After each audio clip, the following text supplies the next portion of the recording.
ఒక కథలో ఒక సింహం, పులి మంచి మిత్రులుగా ఉంటారు. కొన్ని రోజులకి వారి మధ్యలో చిన్న విషయం మీద గొడవ జరిగి ఒకరికొకరు దూరమైపోతారు. చాలా సంవత్సరాల తర్వాత సింహం తన కుటుంబంతో వెళ్తుంటే కుక్కల గుంపు దాడి చేస్తుంది. అది తెలుసుకున్న పులి గర్జించి మీద పడి కుక్కల్ని చీల్చిపడేసి సింహం కుటుంబాన్ని కాపాడి అక్కడ్నుంచి వెళ్లిపోతాడు.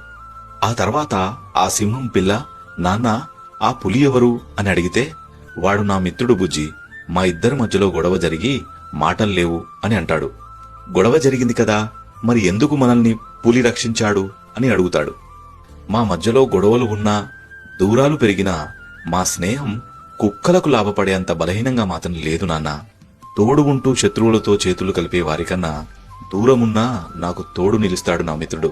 అంత గొప్ప స్నేహం మాది అని అంటాడు. నీతి ఏంటంటే, మంచి స్నేహం, చెడు స్నేహం అని పిలవంది స్నేహాన్ని మాత్రమే. స్నేహితుడంటే నువ్వు ఏడుస్తున్నా వాడు నవ్వుతాడు. నువ్వు అడిగింది ఇవ్వను పోబే అని తిట్టి అవమానిస్తాడు.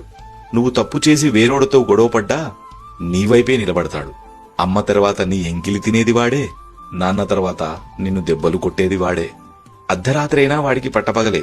₹1 లేకపోయినా నువ్వు వాడికి కోటీశ్వరుడివే. నువ్వు ఎదుగుతావని ముందుగా నమ్మేది వాడే. నువ్వు ఎదిగి ఎక్కడున్నా బాగుండాలని కోరుకునేది వాడే.